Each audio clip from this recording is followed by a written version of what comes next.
A very special good morning to all of you। स्वागत है आपका हमारे चैनल स्टडी विद अभिमान में।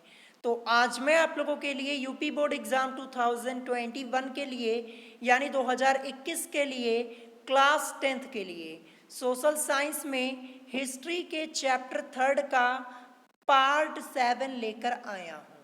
तो चैप्टर का नाम क्या है? चैप्टर का नाम है भूमंडलीकृत विश्व का बनना, जिसे हम इंग्लिश में बोलेंगे the making of the global world. तो इससे पहले मैंने इस चैप्टर के टोटल 6 पार्ट्स ऑलरेडी अपलोड कर दिए हैं, जहां पे मैंने आपको इस चैप्टर के सभी बहुविकल्पीय प्रश्न करवा दिए हैं, सभी अति लघु उत्तरीय प्रश्न करवा दिए हैं, सभी लघु उत्तरीय प्रश्न करवा दिए हैं, और इसके अलावा विस्तृत उत्तरीय प्रश्न में भी मैंने आपको 3 प्रश्न करवा दिए हैं। तो अगर अभी तक आप लोगों ने उन वीडियोस को नहीं देखा है तो आप चैनल पर जाकर उन वीडियोस को देख सकते हैं। मैंने चैनल पर सोशल साइंस की अलग से प्लेलिस्ट भी बना दी है, आप चैनल पे जाकर सोशल साइंस की प्लेलिस्ट चेक कर लीजिएगा, आपको वहाँ पे सभी वीडियोस लाइन से मिल जाएंगी। तो चलिए फिर आज की इस वीडियो को स्टार्ट करते हैं। तो जैसा कि मैंने आपको स्टार्टिंग में ही बताया कि आज ये आपके इस चैप्टर का पार्ट 7 है, और मैं आपको बता दूं कि आज की इस वीडियो में ये चैप्टर आप लोगों का कंप्लीटली फिनिश हो जाएगा, और इस चैप्टर के फिनिश होते ही आप लोगों का हिस्ट्री का सिलेबस भी आज कंप्लीट हो जाएगा, यानी आज आप लोगों का हिस्ट्री का सिलेबस कंप्लीटली फिनिश हो जाएगा। तो वीडियो को स्टार्ट करने से पहले मैं आप लोगों को बता दूं कि हमारे चैनल पर क्लास 10th के सभी सब्जेक्ट्स की प्रिपरेशन बिल्कुल फ्री में करवाई जाती है। आपको कुछ नहीं करना, बस चैनल को सब्सक्राइब कर लेना है और अपनी स्टडी स्टार्ट कर लेनी है। तो चलिए फिर आज की इस वीडियो को स्टार्ट करते हैं। तो जैसा कि आप लोग देख पा रहे होंगे, यहाँ पे लिखा हुआ है विस्तृत उत्तरीय प्रश्नोत्तर। तो इससे पहले पार्ट 6 में मैंने आपको विस्तृत उत्तरीय प्रश्न में 3 प्रश्न पहले ही करवा दिए हैं। तो आज की इस वीडियो में हमें यहाँ पे प्रश्न संख्या 4 से देखना है। तो चलिए देखते हैं प्रश्न संख्या 4 यहाँ पे लिखी क्या हुई है। प्रश्न यहाँ पे क्या लिखा हुआ है? तो यहाँ पे लिखा हुआ है कि अंतरराष्ट्रीय आर्थिक विनिमयों में 3 तरह की गतियों या प्रवाहों की व्याख्या करें। तीनों प्रकार की गतियों के भारत और भारतीयों से संबंधित एक एक उदाहरण दें और उनके बारे में संक्षेप में लिखें। ठीक है, ये आपका क्वेश्चन यहाँ पे पूछा गया है। तो चलिए इसका आंसर देखते हैं, आंसर क्या हो जाएगा, इसका उत्तर क्या हो जाएगा इस प्रश्न का। तो यहाँ पे लिखा हुआ है कि अंतरराष्ट्रीय आर्थिक विनिमयों में 3 प्रकार की गतियां या प्रवाह अग्रलिखित थे। तो सबसे पहले क्या लिखा हुआ है? यहाँ पे लिखा हुआ है आ। तो यहाँ पे लिखा है कि व्यापार का प्रवाह, फिर इसके बाद यहाँ पे लिखा हुआ है बा, श्रम का प्रवाह, फिर लिखा हुआ है सा यानी पूंजी का प्रवाह यहाँ पे लिखा हुआ है। ठीक है, सबसे पहले क्या है? व्यापार का प्रवाह, फिर इसके बाद श्रम का प्रवाह, फिर इसके बाद लिखा है पूंजी का प्रवाह। अब चलिए आगे देखते हैं यहाँ पे क्या लिखा है। तो आगे लिखा हुआ है कि वस्तुएं, श्रम एवं पूंजी ऐसी 3 चीजें थीं जो पूरे संसार में गतिमान रहती थी। देश आयात निर्यात में सक्रियता से जुटे रहते थे, इससे रोजगार के अवसर उत्पन्न होते थे। इसी प्रकार श्रमिक भी एक देश से दूसरे देश की ओर प्रवाहित होता रहता था। ये प्रवाह परस्पर निर्भर थे। ठीक है, ये जो प्रवाह था ये क्या था? ये परस्पर निर्भर था, यानी ये प्रवाह परस्पर निर्भर थे। भारत और भारतीय भी इन प्रवाहों या गतियों से अछूते नहीं रहे। निम्नलिखित उदाहरणों से यह स्पष्ट होता है।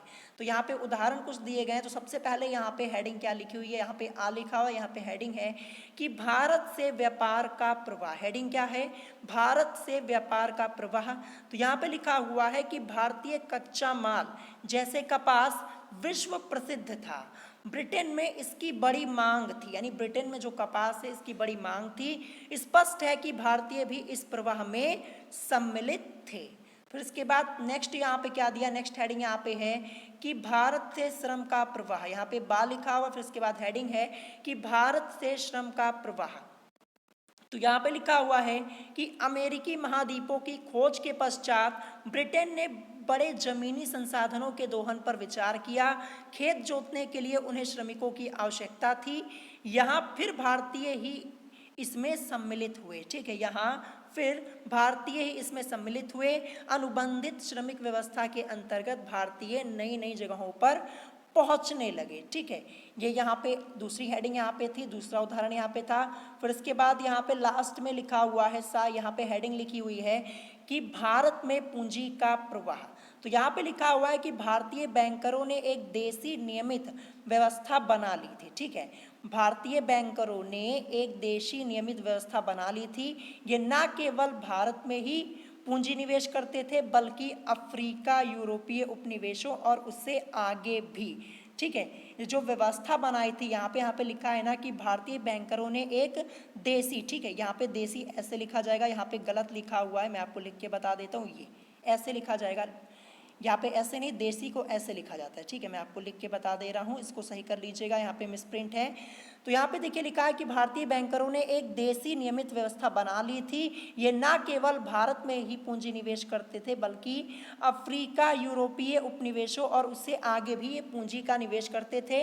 भारत के कुछ प्रमुख पूंजीपति थे हैदराबादी सिंधी व्यापारी नट्टू चेट्टियार। ये यहाँ पे लिखा है, क्या लिखा हुआ है, नट्टू चेट्टियार। थोड़ा नाम अजीब है लेकिन याद कर लीजिएगा। तो ये यहाँ पे तीसरी हेडिंग यहाँ पे थी, तीसरा उदाहरण यहाँ पे था। तो इसी के साथ इस क्वेश्चन का आंसर आप लोगों का कंप्लीट हो जाता है। जो आपका क्वेश्चन नंबर 4 था इसका आंसर कंप्लीट हो जाता है। ये क्वेश्चन अगर आपके बोर्ड एग्जाम में पूछा जाता है तो आपको इतना लिखना पड़ेगा। ठीक है, इतना तो आपको लिखना पड़ेगा क्योंकि ये आपका विस्तृत उत्तरीय प्रश्न है, यानी दीर्घ उत्तरीय प्रश्न है, तो आपको इतना लिखना होगा तभी आपको नंबर मिलेंगे। अब चलिए इसके बाद देखते हैं अगला प्रश्न क्या दिया है, प्रश्न संख्या 5।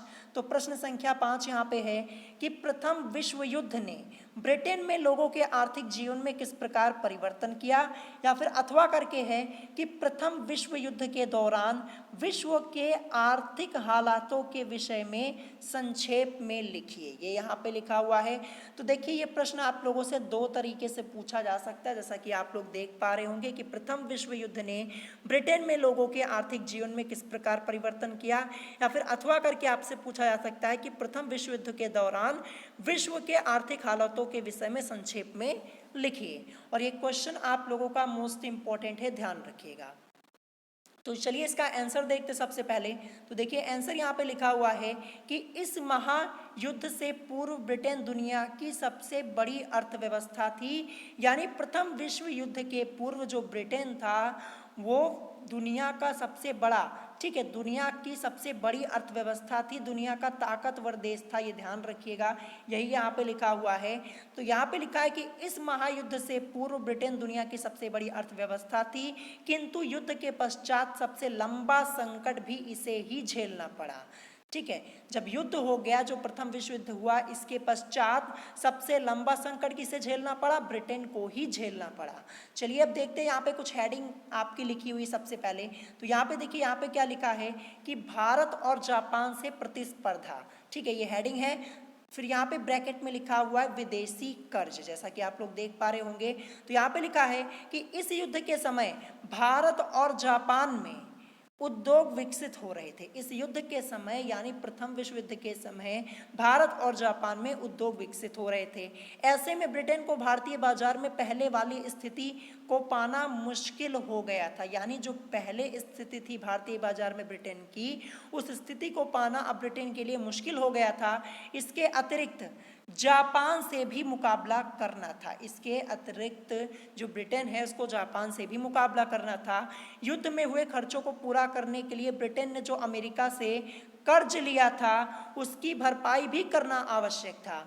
ऐसे में प्रथम महायुद्ध के पश्चात ब्रिटेन पर भारी कर्जों का दबाव था। यानी प्रथम विश्व युद्ध के पश्चात ब्रिटेन पर भारी कर्जों का दबाव था, ब्रिटेन के ऊपर काफ़ी कर्ज आ गया था। ठीक है, ये ध्यान रखिएगा।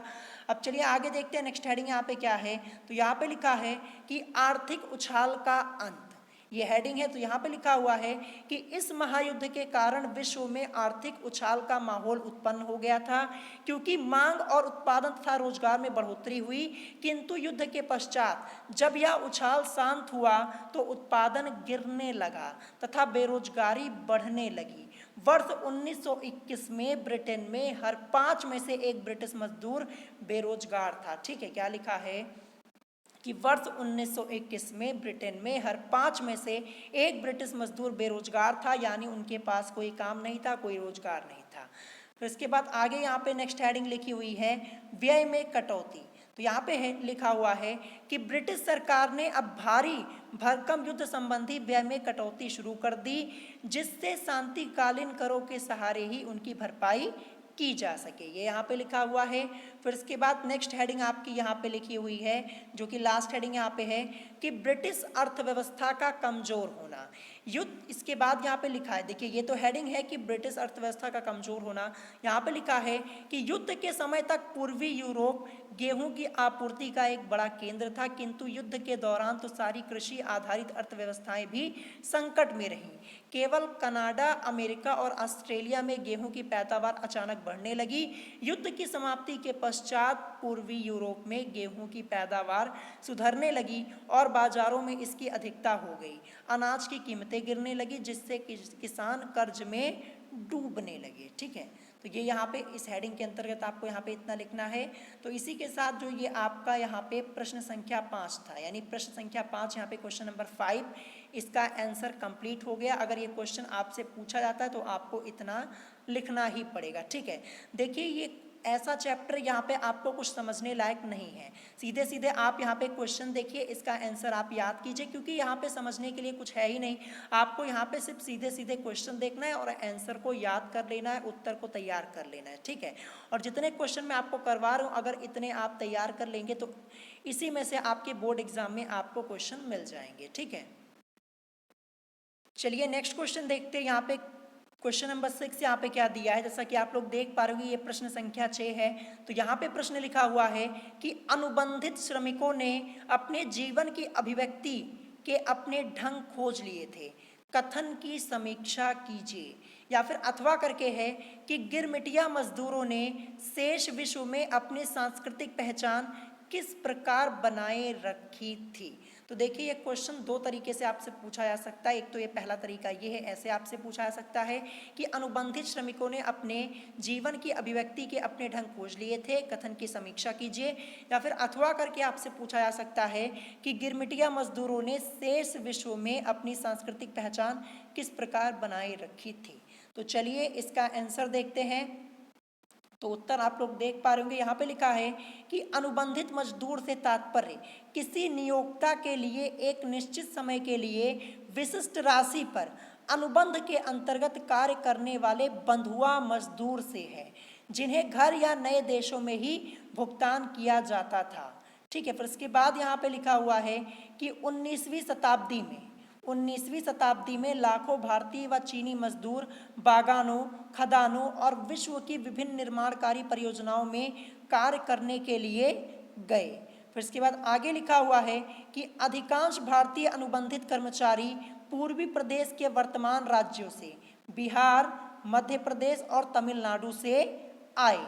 फिर इसके बाद आगे लिखा हुआ है कि 19वीं शताब्दी के मध्य में भारत के इन राज्यों में कई सामाजिक परिवर्तन हुए, जैसे कुटीर उद्योगों का पतन हो गया। जो कुटीर उद्योग था वो क्या हो गया, उसका पतन हो गया, कुटीर उद्योग पूर्णतः समाप्त हो गया। फिर इसके बाद आगे लिखा हुआ है कि जमीन का किराया बढ़ गया और खादानों तथा बागानों के लिए जमीन को साफ कर दिया गया। इन सब कारणों ने गरीबों को कार्य की तलाश में प्रवास करने के लिए बाध्य कर दिया। ठीक है, इन सब कारणों ने गरीबों को कार्य की तलाश में प्रवास करने के लिए बाध्य कर दिया। इसके बाद आगे आपका नेक्स्ट यहाँ पे लिखा हुआ है, आगे यहाँ पे एक हेडिंग लिखी हुई है कि भारतीय अनुबंधित प्रवासियों का गंतव्य अर्थात स्थान। ये हेडिंग है। इस हेडिंग के अंतर्गत लिखा हुआ है कि भारतीय अनुबंधित प्रवासियों के मुख्य गंतव्य कैरिबियाई द्वीप, मुख्यतः त्रिनिदाद, गुयाना तथा सूरीनाम, मॉरिशस और फिजी थे। इसके अतिरिक्त उनके स्थानीय आवास के आसपास के अन्य स्थान थे। तमिल प्रवासी सीलोन और मलाया गए। कुछ अनुबंधित कर्मचारी आसाम के चाय बागानों में नियुक्त किए गए थे। ये यहाँ पे लिखा हुआ है। फिर इसके बाद नेक्स्ट यहाँ पे है अनुबंधित मजदूरों की स्थिति। ये हेडिंग यहाँ पे है। तो इसके अंतर्गत लिखा हुआ है कि इन मजदूरों की नियुक्ति नियोक्ता से जुड़े और छोटे छोटे कमीशन पाने वाले एजेंटों के द्वारा की गई थी। एजेंट अनुबंधित मजदूरों से उनकी बेहतर आजीविका ठीक है, यहाँ पे क्या लिखा है, बेहतर आजीविका दशाओं का अत्यधिक धन और अन्य सुविधाओं का वादा करके उनकी नियुक्ति करते थे। तथापि जब वे बागानों में पहुंचते थे तो वहाँ पे विभिन्न परिस्थितियाँ पाते थे जिनकी उन्होंने कभी कल्पना भी नहीं की थी। ठीक है, जो एजेंट थे, एजेंट क्या करते थे, एजेंट अनुबंधित मजदूरों से उनकी बेहतर आजीविका दशाओं का अत्यधिक धन और अन्य सुविधाओं का वादा करके उनकी नियुक्ति करते थे। एजेंट क्या कहते थे कि ये सब सुविधाएं आपको दी जाएंगी, आपको धन ज़्यादा मिलेगा, अच्छी सुविधाएं मिलेंगी, लेकिन ऐसा नहीं होता था। ठीक है, ये सिर्फ कहने के लिए था। यहाँ पे लिखा है ना कि तथापि जब वे बागानों में पहुँचते थे, यानी जब मजदूर जो थे, अनुबंधित मजदूर थे, जब वो पहुँचते थे तो वहाँ वे विभिन्न परिस्थितियाँ पाते थे जिनकी उन्होंने कभी कल्पना भी नहीं की थी। ठीक है, ये यहाँ पे लिखा हुआ है।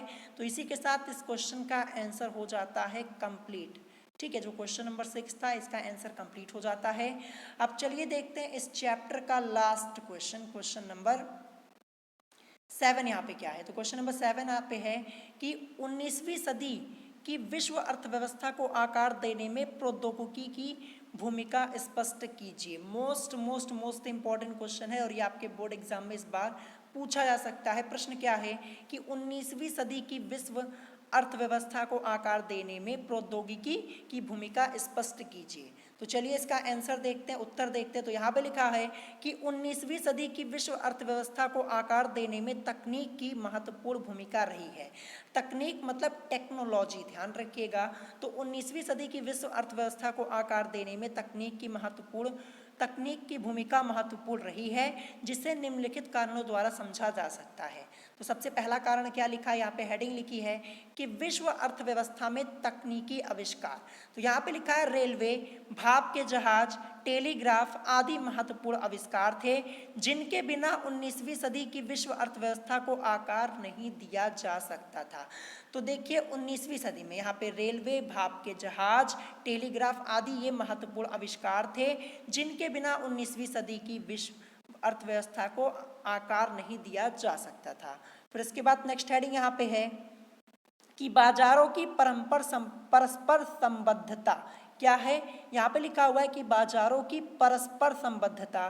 तो यहाँ पे लिखा है कि इस समय के परिवहन में नए निवेश व सुधारों से तीव्रगामी रेलगाड़ियाँ, हल्की बोगियाँ और विशालकाय जलपोतों को कम खर्च में कृषि उत्पाद एवं अन्य उत्पादों को खेती से दूर दूर के बाजारों में सुगमता से पहुंचाने में सहायता की। ठीक है, ये सब प्रौद्योगिकी का ही प्रभाव है, ध्यान रखिएगा, यही पे आपको यहाँ पे बताया जा रहा है। फिर इसके बाद नेक्स्ट हेडिंग यहाँ पे है कि मांस के व्यापार पर प्रभाव। यहाँ पे है कि 1870 के दशक तक अमेरिका से यूरोप को मांस का निर्यात नहीं किया जाता था, अपितु जीवित जानवर भेजे जाते थे जिन्हें यूरोप ले जाकर काटा जाता था। जीवित जानवर जलपोतों में अधिक जगह घेरते थे। फिर इसके बाद आगे लिखा हुआ है कि समुद्री यात्रा में कई पशु मर जाते, बीमार हो जाते, भार कम हो जाता या फिर अखाद्य बन जाते। अतः मांस के दाम बहुत ऊंचे और निर्धन यूरोपियों की पहुंच से परे थे। उच्च कीमतों के कारण मांग तथा उत्पादन बहुत कम था, परंतु रेफ्रिजरेशन युक्त जलपोतों ने मांस को एक क्षेत्र से दूसरे तक परिवहन करना सुगम बना दिया। रेफ्रिजरेशन मतलब फ्रिज से हो जाएगा। ठीक है, ये ध्यान रखिएगा, ये यहाँ पे लिखा हुआ है। अब चलिए नेक्स्ट हेडिंग देखते हैं यहाँ पे क्या लिखा है। नेक्स्ट हेडिंग यहाँ पे लिखी हुई है कि सामाजिक शांति और साम्राज्यवाद। तो यहाँ पे लिखा हुआ है कि रेफ्रिजरेशन की तकनीक के कारण, ठीक है, इस टेक्निक के कारण यानी रेफ्रिजरेशन की तकनीक के कारण न केवल समुद्री यात्रा में आने वाला खर्च कम हो गया बल्कि यूरोप में मांस के दाम भी गिर गए। ठीक है, ये यहाँ पे लिखा हुआ है।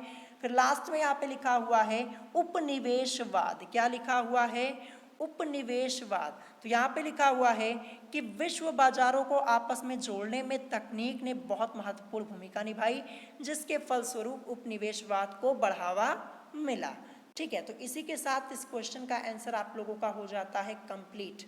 ठीक है, तो आज की इस वीडियो में ये जो आपका चैप्टर था भूमंडलीकृत विश्व का बनना, ये चैप्टर आप लोगों का कंप्लीटली फिनिश हो गया और आप लोगों के जो हिस्ट्री का सिलेबस था, हिस्ट्री का सिलेबस भी आज आप लोगों का कंप्लीटली फिनिश हो गया है।